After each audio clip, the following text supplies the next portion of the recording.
우리가 세상을 살아가면서 우리가 가장 추구하는 것이 뭔가 하면은 행복을 다 추구합니다. 행복해지려고 돈도 벌고, 행복해지려고 결혼도 하고, 행복해지려고 자식도 낳고, 그렇게 우리는 행복을 쫓아서 세상을 살아가는 그런 존재다, 이렇게 볼 수가 있습니다. 그러면은 그 행복을 찾기 위해서 우리는 또 어떤 조건이 필요할까라고 할 때 거기는 몇 가지 조건이 필요하다, 이렇게 봅니다. 우선은 좀 적절한 어떤 재산이 좀 필요하고, 그리고 몸과 마음이 좀 건강해야 되고, 그리고 하는 일이 좀 형통해야 되고, 이런 것이 행복의 어떤 적절한 조건이 되겠다, 이렇게 봅니다. 그런데 뭐 여러 가지 조건을 들고 있지만은 그 가운데서 정말 가장 중요한 것이 뭘까? 또 가장 행복에 직접적으로 연관되는 그런 조건은 뭘까라고 할 때 그것은 뭐니 해도 인간관계입니다. 관계성인 것이죠. 관계성. 가정도 행복하려면은 그 부부간의 관계도 참 원만하고 좋아야 되고, 또 부부간의 또 금술도 물론 좋아야 되겠지만 또 부자간의 관계도 좋아야 되고, 또 형제간의 관계도 좋아야 되고, 부모는 자식을 사랑하고 축복하고, 자식들은 부모를 좋아하고 공경하고 받들고, 서로 모이기를 좋아하고, 서로 만나기를 좋아하고, 서로를 보고 싶어하고, 그런 따뜻한 어떤 관계성이 있을 때 가정이 행복한 거죠. 산의 진미를 먹으면서 고래등 같은 집에서 산다 할지라도 부부간의 갈등이 있고 부모와 자식 간의 갈등이 있으면은 먹어도 먹은 것 같지도 않고, 누워도 이게 자는 건지 마는 건지 알 수도 없고, 부부간의 갈등이 있으면은 남자들이 집에 들어가기 싫고, 물론 여자도 마찬가지 집에 들어가기 싫고, 부모와 자식 간에 어떤 갈등이 있을 때 아이들이 집에 들어가기 싫고, 들어가면 또 아버지 잔소리할 거고 야단칠 거고, 엄마가 또 이렇게 해라 저렇게 해라 잔소리할 거고, 그러면서 부모와 등을 지게 되면은 아이들이 집에 들어오기 싫고 겉돌고, 그러다 보면 또 엉뚱한 짓을 하고.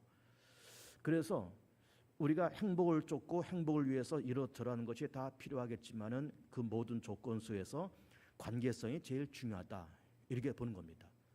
그렇게 넉넉한 재산이 없을지라도, 뭐 70평짜리 80평짜리 아파트에서 사는 것은 아닐지라도, 저 자그마한 한 20여 평 연립주택에서 4식구 5식구 옹기종기 모여 살면서 퇴근 후에 식구들이 모여서 저녁 같이 먹고, 또 예배 같이 들으러 또 교회 오고, 아이들은 또 학교 끝나고 직장 끝나고 돌아와서 또 식구들끼리 또 행복하게 또 이렇게 서로 얼굴 마주보고, 또 장성에서 결혼해서 출가해서 산다 할지라도 서로 연락을 자주 하고 오기도 하고 가기도 하고, 그리고 또 멀리 떨어져 살지만은 또 거기서 참 교회 잘 다니고 하는 일 잘 하면서 어쨌든 적던 많던 자기 밥벌이 하면서 잘 살고 있다라고 하는 거를 알면 자, 부모는 참 기쁘고 고마운 거죠. 또 그만큼 또 행복하다, 이렇게 볼 수가 있는 겁니다.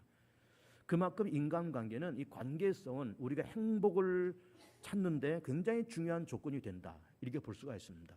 몸이 건강해도 재산이 있어도 내가 하는 사업이 형통해서 한 달에 매출이 얼마고 1년에 내가 어느 정도의 매출을 올리면서 어느 정도의 소득을 갖고 있다 할지라도 관계성이 깨져서 부부간의 관계도 다 이게 서로 등을 돌리고 뭐 서로 별거하고 뭐 조론을 한다 어쩐다 뭐 그런 말이 오고 가고, 부모와 자식 간의 의리가 깨지고 형제 간의 의리가 깨지면서 서로 으르렁거리고 서로 찾아보지 않고 서로 등을 돌리고 산다 그러면 참 그게 불행한 얘기죠.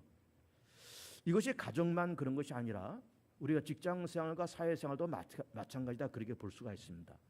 어느 인류 회사에 들어가서 뭐 고액 연봉을 받으면서 연봉을 뭐 3억 받고 4억을 받는 고액 연봉을 받는 그런 직장에 다닌다 그럴지라도 거기 들어가서 꼴 보기 싫은 상사가 있고, 동료들과 갈등이 있고, 그리고 밑에 사람들이 서로 치고받고 이게 들어오고 있고, 이렇게 갈등 속에 거기 있다 그러면은 이게 연봉을 1년에 수억을 받는다 그럴지라도 참 회사 나가기 싫은 겁니다. 나가기 싫고 이거 때려치고 그만두고 싶고, 이거 말고 다른 일 없을까 또 두리번 거로 다 그렇게 살아가는 겁니다. 그러니까 이 인간관계라고 하는 거는 행복을 찾는 데 가장 중요한 조건이다, 이렇게 볼 수가 있어요. 뭐 그 회사 다니면서 뭐 1년 연봉 한 5, 6천만 원 그래 받는다고 할지라도 거기 들어가서 그저 윗사람하고도 편안하게 지내고 아랫사람하고도 참 편안하게 지내고 뭐 자기가 하는 일이 많든 적든 보람 있게 일을 한다 그러면은 참 그 회사가 참 고맙고 감사한 거고, 아침에 출근하기도 참 기쁘고 퇴근할 때도 참 기쁘고 다 그렇게 즐겁게 그렇게 직장 생활을 할 수 있는 것이죠. 인간관계라고 하는 것이 가정도 그렇고 이렇게 사회생활도 그렇고 가장 중요한 행복의 중요한 요소다, 이렇게 보는 겁니다. 여러분, 교회는 그렇지 않겠습니까? 교회에 들어가서 이래서 어떤 김집사 하겠다 그럴 때 김집사를 이렇게 오면은 그 사람을 누군가 알아보고, 아, 김집사 왔어? 또 김집사가 또 딴 사람한테 안녕하세요, 한 주간 잘 지냈어? 그러면서 이렇게 거기 들어가서 그 교회 다니면서 내가 인정받고 아무런 갈등이 그 속에서 없고 다 원만하고 사이가 좋고 나를 알아주고 또 알아줌을 받고 서로 인정해주고 서로 교통하고, 그렇게 되면은 참 교회 생활에 재밌고 기쁜 거죠. 그런데 교회 생활하면서 누군가 꼴 보기 싫은 사람이 있고 또 누군가 나를 또 꼴 보기 싫어하는 그런 사람이 있고, 가면 또 마주칠까봐 또 이렇게 뒤로 슬근슬근 돌아다니고 이러면서 교회 생활한다 그러면은 교회 나가기 싫고 예배드리기도 싫고 설교를 들어도 은혜도 안 되고 다 그렇게 되는 겁니다. 그러니까는 이 인간관계라는 것이, 원만한 인간관계가 가정도 그렇고 교회도 그렇고 일반 사회 직장도 그렇고 이 인간관계가 행복을 만드는데 아주 결정적인 그런 조건이 된다, 이렇게 볼 수가 있는 겁니다. 그래서 좋은 인간관계를 꼭 맺길 축복합니다. 가정 안에서도 교회 안에서도 직장 안에서도 참 원만한 인간관계를 가지면서 참 가정도 즐겁고 행복하고 직장도 참 보람있고 교회도 아무런 꺼리낌 없이 갈등 없이 그렇게 다니면서 그렇게 행복한 신앙생활, 행복한 가정과 행복한 직장을 다니는 여러분들이 꼭 되길 축복합니다. 굉장히 중요한 얘기죠, 이 이야기가. 그런데 관계성이 중요하다는 얘기를 좀 하고 있지만은 하나님도 우리한테 관계성을 많이 얘기합니다. 요즘 요 근래 제가 하나님의 창조와 또 하나님께서 왜 인간을 만드셨는가라고 하는 그걸 이제 여러 번 말씀을 드리고 있잖아요. 최근에 하나님도 관계성이 중요하고 하나님도 행복하고 싶어하는 겁니다. 여러분, 이게 놀라운 얘기 아니에요? 우리도 행복하고 싶지만은 하나님도 행복하고 싶어 하는 거예요. 아무리 하나님께서 당신께서 전지전능하시고 영원하시고 뭐 사랑과 긍휼, 자비, 뭐 용서가 한이 없는 그런 하나님이시지만은 하나님도 행복하고 싶어하는 겁니다. 그러면 행복이라고 할 때 어떤 관계성을 통해서 행복을 갖는다, 이런 말씀을 드리는 건데, 하나님도 그럼 행복하고 싶다. 그러면 어떤 관계성이 필요하다. 그래서 그 관계성이 필요해서 세상을 창조하시고 그리고 특별히 인간을 만드신 거예요. 하나님에게는 결정적인 약점이 있다고 말씀드렸잖아요. 그 하나님의 약점이 뭔가 하면은 하나님도 외로움을 타신다는 거예요. 그래서 어느 누군가와 함께 얘기하고 싶고 주기도 하고 받기도 하고 서로 이렇게 어떤 친밀한 관계성 속에 갖고 싶은 하나님의 그 행복을 추구하는 그 마음이 있어서 세상을 창조하고 인간을 창조하신 겁니다. 여러분, 하나님께서 우리를 하나님의 형상으로 만드셨다고 그랬잖아요. 그 하나님의 형상이, 그 형상이 영어로 그 이미지입니다. 이미지. 여러분, 우리가 이미지라는 말 늘 하잖아요. 아, 저 사람 이미지가 참 좋다. 저 사람 이미지가 나빠. 야, 이 교회가 이미지가 참 좋네. 어떤 상황을 만났을 때, 야, 이미지가 참 좋아. 그 이미지라는 걸 얘기합니다. 이 이미지라고 하는 거를 그거는 우리 한글 성경에서 형상으로 그렇게 얘기한 겁니다. 여러 가지로 이미지와 형상을 다른 말로 표현할 수 있겠지만은 그것이 뭔가면은 어떤 감성적인 걸 얘기하는 겁니다. 감성. 하나님의 감성이 우리의 감성과 비슷하다, 그 말이에요. 이 말은 뭔가 하면은 하나님의 좋은 거는 우리도 좋은 거예요.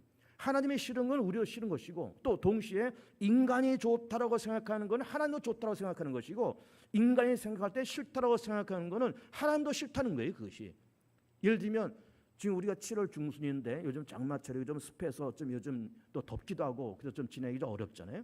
그러나 예를 들어서 3월이나 4월 날씨가 아주 좋잖아요, 그때. 그리고 막 이제 개나리, 진달래 막 피고 이렇게 막 나비들이 날아다니고, 그리고 이제 아주 날씨도 따뜻하고 좋고 그렇잖아요. 그리고 막 새싹이 막 돋고 막 꽃이 막 피려 그러고, 그럼 우리는 그런 어떤 자연에 들어가서 산이나 들에 들어가서 그런 광경을 이렇게 보면은 야, 너무 좋다 이렇게 생각하는 거예요.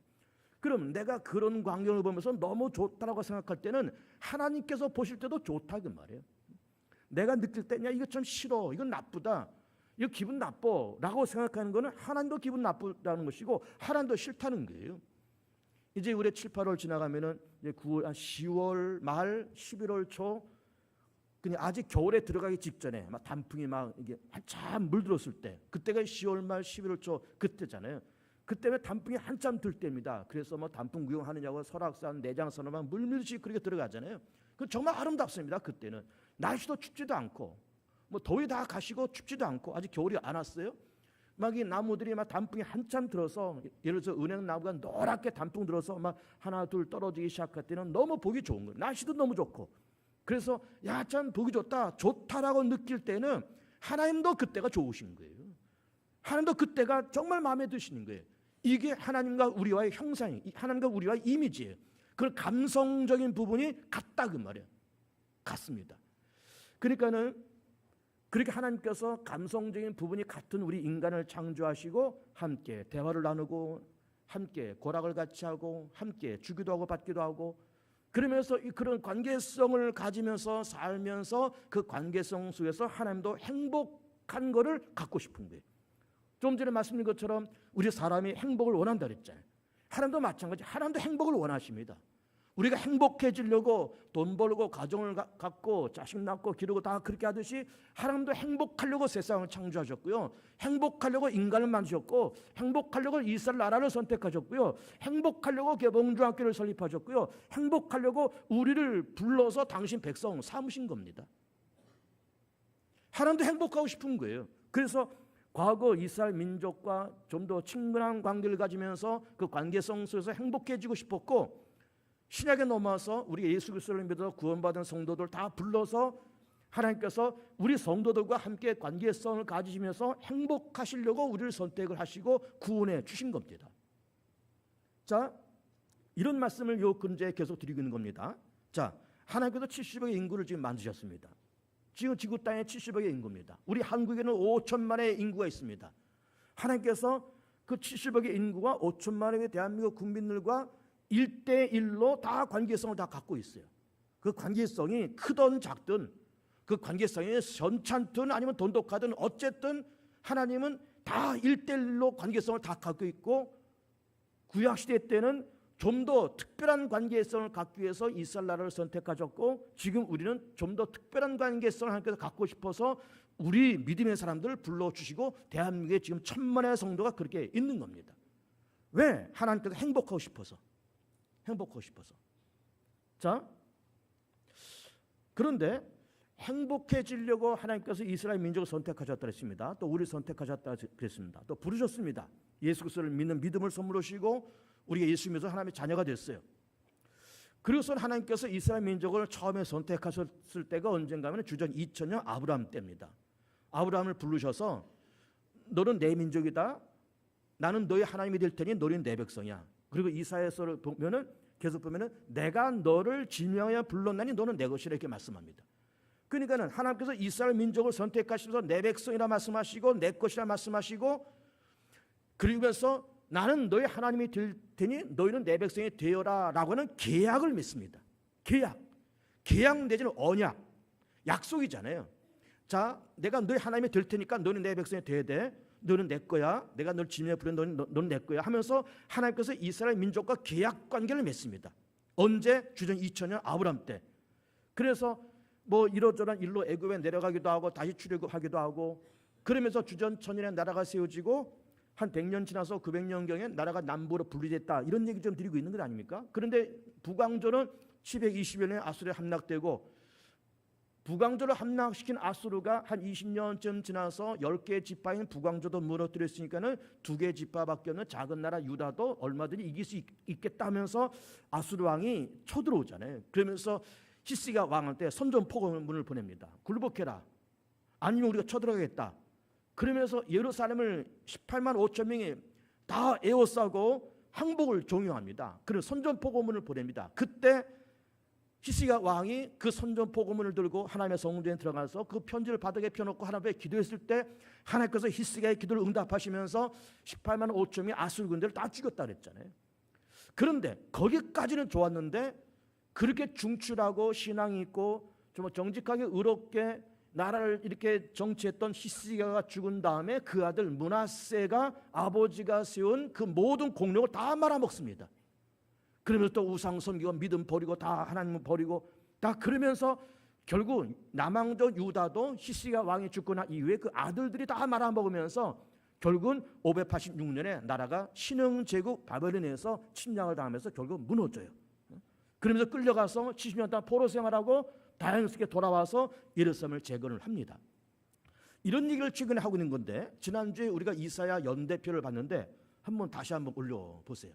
이사야 연대표를.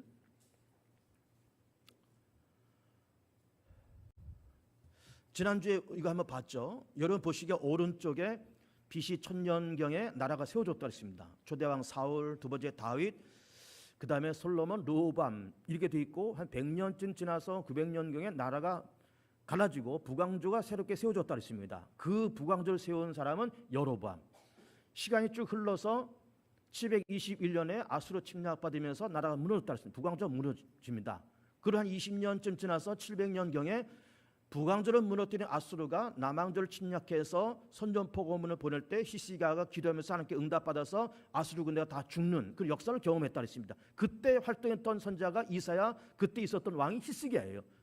근데 이런 놀라운 하나님의 응답과 아수르 군대 18만 5천 명을 무찌른 이런 역사를 경험한 히스기야 시대는 정말로 유다 나라가 탄탄한 나라였는데 아들대에 가서 다 말아먹어요. 그러면서 한 100년쯤 또 지나가서 586년에 결국 신흥제국 바벨론에 침략을 하면서 나라가 무너집니다. 자, 이제 내려도 되겠습니다.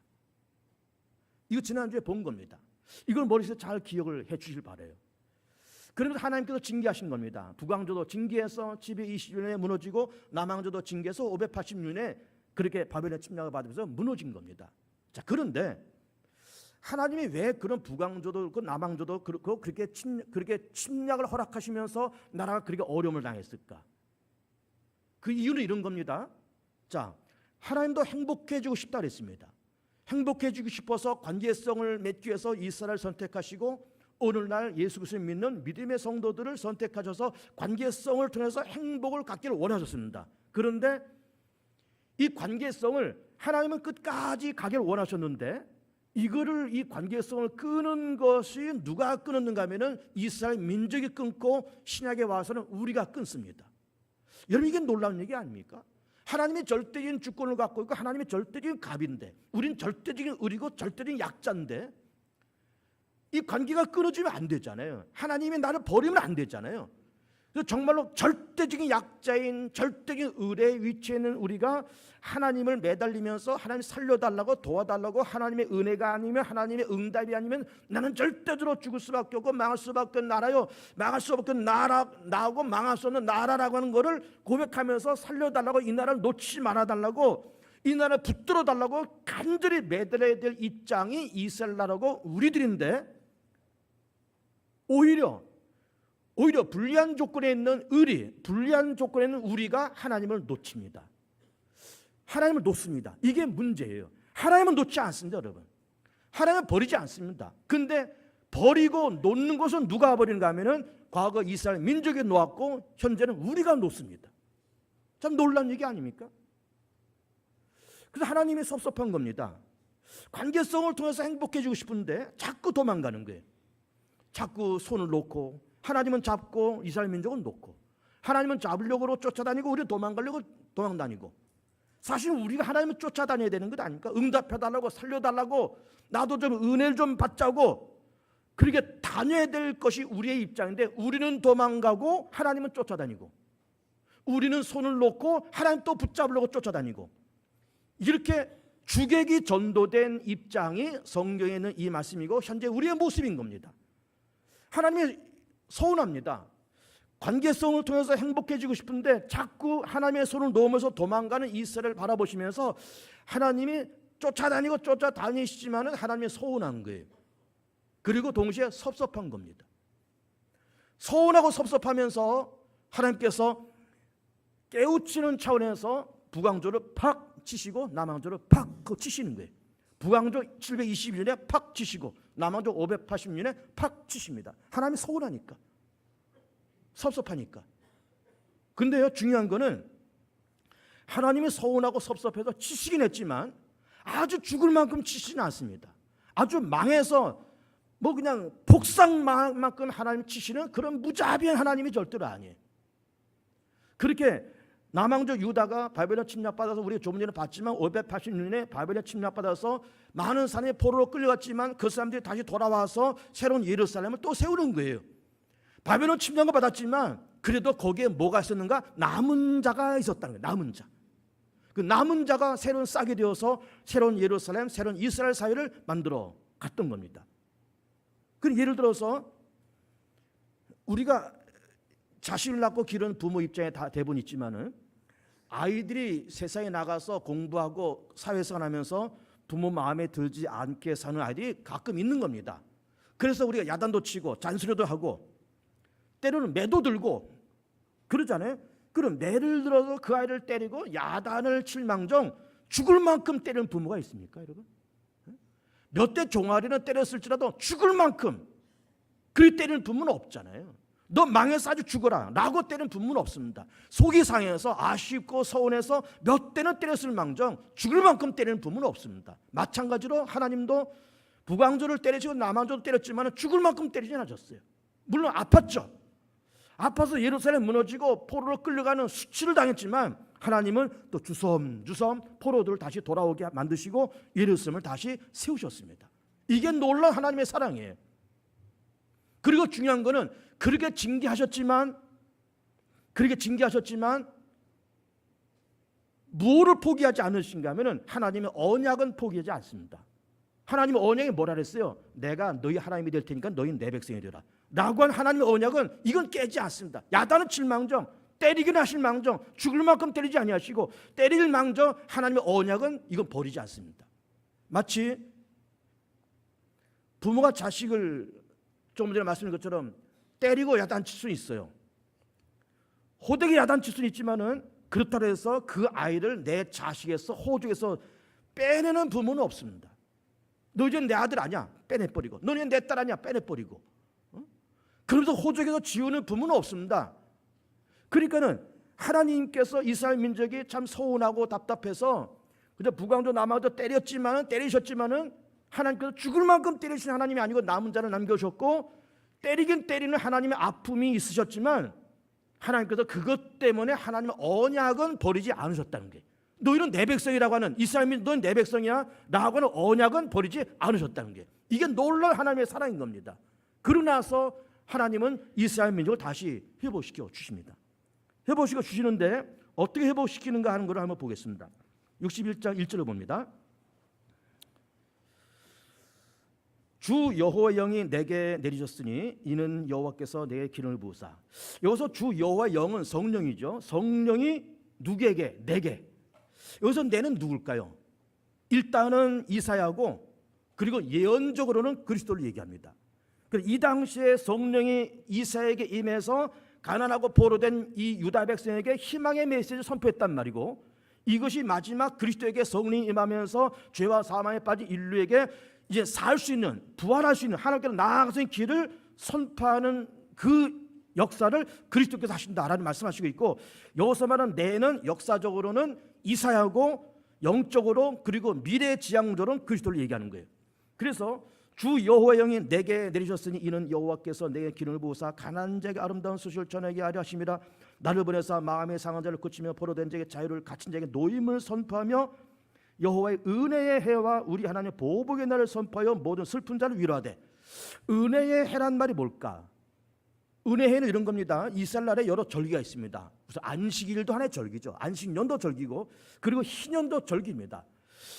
안식일은 일주일에 한 번씩 오는 것이고 안식년은 7년에 한 번 오는 것이고 희년은 50년에 한 번씩 오는 거예요. 희년에 뭘 하는가? 기쁜 희자 씁니다. 기쁠 희 해년에서 기쁜 해예요. 기쁜 해. 은혜의 해가 기쁜 해를 얘기합니다. 50년의 얘기는 희년을 얘기하는 건데 희년에는 세 가지를 합니다. 뭘 하는가 하면 첫째는 종들에게 자유를 선포하고 모든 채무를 무상으로 변제해주고 탕감해 준다는 얘기죠. 그리고 부동산을 본래 주인한테 다시 돌려줍니다. 이거를 희년에 하는 거예요. 그러니까 우리가 세상 살면서 이렇게 저렇게 빚도 지고 뭐 금융기관에 빚도 지고 뭐 개인도 빚도 지고 다 그렇게 살잖아요. 이렇게 저렇게 하다 보니까는 노예도 생기고 종도 생기는 겁니다. 과거에 종과 노예가 왜 생기는가 하면은 채무 채권 때문에 생기는 거예요. 내가 저 사람한테 빚을 졌는데 갚을 수 없어요. 그러면 내 자식을 저 집에 노예로 종으로 주는 거예요. 근데 이것이 희년에 가서 종을 돌려주고 빚도 탕감해주고, 그리고 더 좋은 것은 뭔가 하면은 부동산을 본래 주인한테 돌려준다는 거예요. 이게 놀라운 얘기 아닙니까? 여호수아 시대에 출애굽을 해서 가나안을 정복하잖아요. 정복하면서 여기는 에브라임 지파 땅, 여기는 스불론 지파 땅, 여기는 갓 지파 땅, 여기는 어느 지파 땅, 땅을 다 분배했습니다. 근데 시간이 지나가다 보니까는 어떤 사람이 땅 팔아서 사업 좀 해보자 해가지고 땅을 홀라당 팔아먹잖아요. 팔아먹어서 좀 잘 돼서 다시 팔았던 땅을 다시 사고 뭐 그렇게 하면 좋을 것을, 이게 뭐 하다가 잘못해가지고 땅 팔아먹었지, 빚도 졌지, 그 빚도 못 갚았지, 사업도 안 되지, 그런 일이 종종 생기는 겁니다. 그러니까는 어떤 사람은, 어떤 지파는 땅이 점점 많아지고 어떤 지파는 홀랑홀랑 팔아먹으면서 땅이 아예 없어져 버린 거예요. 그런 걸 보시면서 하나님께서 희년을 선포하시면서 희년 때는 모든 부동산을 본래의 주인한테 돌려주라는 거예요. 이유를 따지지 말고, 돈도 받지 말고, 배상도 받지 말고 무조건 다 돌려주라는 거예요. 그러니까는 이 희년은 채무자에게는 굉장한 그야말로 기쁜 해입니다. 채무자와 땅 팔아먹은 사람하고 이렇게 저렇게 해서 자식들을 종으로 노예로 버렸던 사람들에게는 이 50년에 한 번 오는 이 희년은 정말로 기쁜 해예요. 그 기쁜 해가 은혜해입니다. 그러면 여기서 말하는 은혜해라는 말은 뭔가 하면은 북왕조도 멸망당하고 남왕도 바벨론에서 멸망당하고 포로로 끌려가고 이런 어려운 일을 만났지만 하나님께서 희년을 선포해서 포로로 잡혀갔던 그 사람들을 돌려보내고, 그리고 무너진 예루살렘을 수축하고 새로운 예루살렘과 새로운 이스라엘 사회를 만드시겠다는 게, 그것이 바로 은혜해입니다. 그러면서 은혜해와 우리 하나님의 보복의 날을 선포하여 모든 슬픈 자를 위로하되 무릇 시온에서 슬퍼하는 자에게 화관을 주어 그 죄를 대신하며 기쁨을 기울여 그 슬픔을 대신하며 찬송으로 그 근심을 대신하시고 그들 의에 남은 그 여호와께서 심으신 그 영광을 나타내시잖아 일꾼을 받게 하려 하심이라. 이렇게 말씀하시면서 모든 것을 회복시켜 주겠다고 하면서 은혜해 희년을 선포하고 그 희년을 통해서 이스라엘 나라가 회복되고 유다가 회복되고 예루살렘이 회복되고 무너진 이스라엘의 모든 꿈과 미래가 다 회복된다는 희망적인 메시지를 말씀을 하시고 있으면서, 그래서 오늘 설교의 제목이 회복인 겁니다. 자, 그러면 회복이란 말이 좋기는 하고 하나님께서 은혜해 희년을 선포하신다는 말씀이 좋기도 하지만, 그럼 하나님은 왜 회복하실까? 왜 회복하실까? 거기 중요한 두 가지 이유가 있습니다. 첫째는 언약 때문에 그래요. 언약. 하나님의 약속, 하나님께서 한번 내뱉은 그 말, 내뱉은 그 말. 그래서 하나님께서 아브라함을 선택해서 하나님께서 너는 내 백성이다. 자, 그 이사야 무슨 뭘 껴놓으시고 창세기 12장을 보세요. 중요한 말씀이니까 창세기 12장 한번 보세요. 창세기 12장 1절.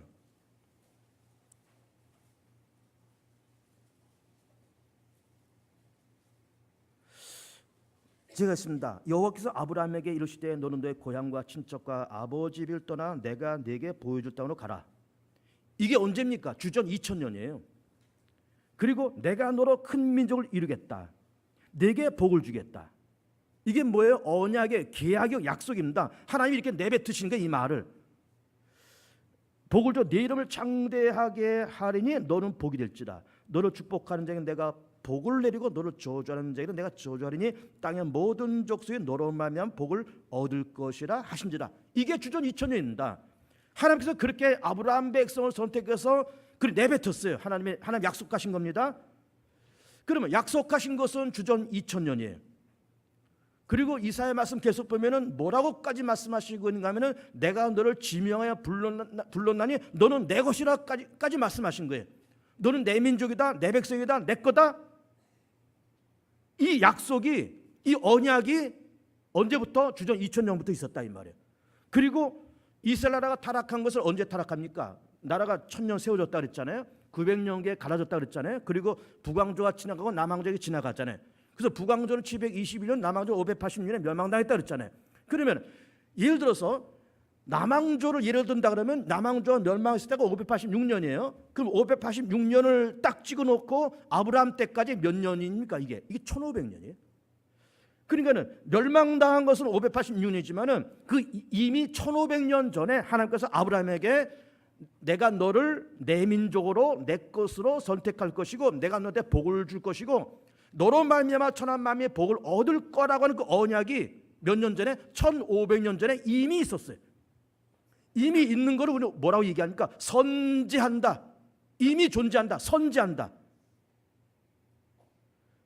선지하는데 그렇다고 해서 내가 약속했는데 내가 입을 한번 뱉었는데 유다 나라가 되었든 이스라엘 나라가 되었든 타락했습니다. 하나님 원망하고 하나님 섭섭하게 합니다. 섭섭하게 하는 것 때문에 마음은 아프지만 마음은 좀 아프지만 이미 1500년 전에 했던 그 약속을 이건 바꾸지 않는다 그 말이에요. 우리는 바꾸죠. 우리는 한 것도 안 했다 그러고 안 한 것도 했다 그러고 손바닥 뒤집듯이 내가 언제 그런 말 했냐 그러고 우리는 거짓말도 하고 뒤집기도 하고 다 그러지만 하나님께서 그렇게 하실 분이 아니잖아요. 회전하는 그림자도 없는 하나님께서 그때 하신 말씀 나 그때 그런 말 안 했다? 내가 언제 그런 말 했어? 이런 하나님이 아니시란 말이에요. 이미 1500년 전에 그렇게 말씀했기 때문에 이스라엘 민족이 되었던 유다가 되었던 장난치고 말썽 부리고 타락하고 그런 것이 마음이 아프지만 그것 때문에 이미 선지한 그 언약을 바꾸지 않는다 이 말. 그래서 회복시키는 거예요. 그래서 하나님의 약속의 선제. 예를 들어서 지금이 7월 중순이잖아요. 내가 어떤 A라는 사람한테 내가 연말에 내가 너한테 100만 원 줄게 약속을 했다고 쳐보세요. 연말에 그러면 뭐 연말 되면 한 몇 달 남았잖아요. 100만 원 줄게 약속했습니다. 뭐 그 약속 때문에 뭐 이게 서류를 쓰고 도장을 찍고 그런 건 아니에요. 그냥 말해. 그야말로 언약이에요. 말로 한 언약, 말로 한 약속이 언약이잖아요. 말로 했어요. 근데 지금이 7월인데 시간 지나가서 예를 들어서 9월이나 10월쯤에 이 사람이 나한테 섭섭한 일을 하네. 섭섭한 일을 해. 그래서 이놈 봐라. 내가 100만 원 주겠다고 내가 7월 달에 약속했는데 나한테 섭섭하게 하네. 근데 연말에 100만 원 주려고 하는데 야 이거 없었던 걸로 하자. 그만둬. 그렇게 말할 수 있습니다. 사람은 그렇게 말할 수 있어요. 그러나 하나님은 그렇지 않잖아요. 하나님은 약속한 것을 변개치 않는 하나님이세요.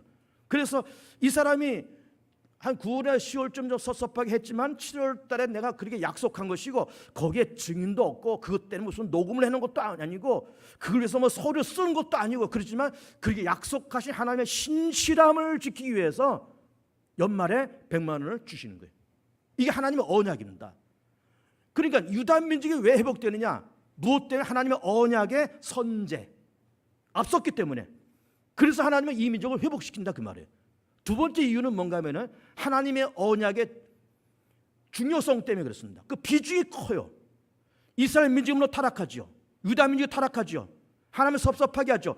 타락했다, 섭섭하게 했다고 하는 그 비중보다 하나님의 언약의 비중이 더 큰 거예요. 누구 입장에? 하나님 입장에서는. 우리 사람은 하나님 그 없던 걸 하시죠 뭐. 아브라함한테 그렇게 말씀하시고 없던 걸 하시죠 뭐. 저 말썽꾸러기 이스라엘 민족, 말썽꾸러기 유다 민족 그냥 버리세요 그냥. 없애버리세요. 우리 사람은 그렇게 말하시고 그렇게 할 수 있습니다. 그러나 하나님은 물론 하나님께서 유다 민족, 이스라엘 민족이 아팠지만 이들이 타락하고 이들이 아팠던 것보다 이 언약이 선지한 것도 선지한 거지만 이 언약의 비중이 더 컸다 그 말이에요. 이게 더 큰 거예요.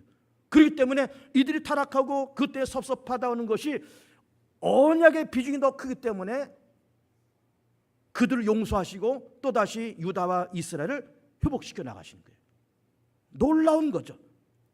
회복시켜 나가신 겁니다. 회복되길 축복합니다.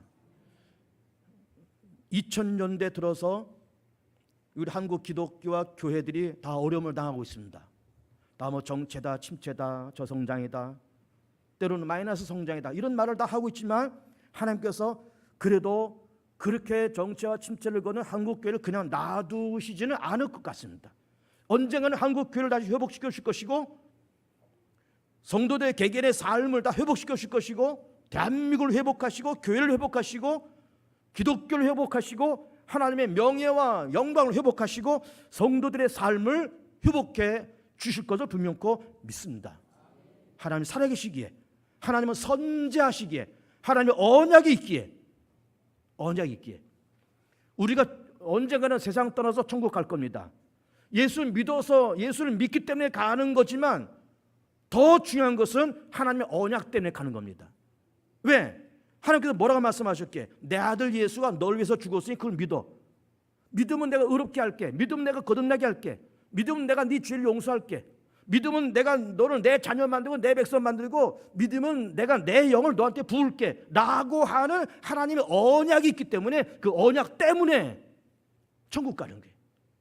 물론 우리 입장에서는 믿음으로 가는 거지만 하나님 입장에서는 언약, 하나님 그렇게 내뱉은 말이 있으니까, 내 아들 예수 믿으면 구원받고 내 아들 예수를 믿으면 의롭게 된다고 하는 하나님의 언약 때문에 그 언약을 지키시려고 우리는 천국 가는 겁니다.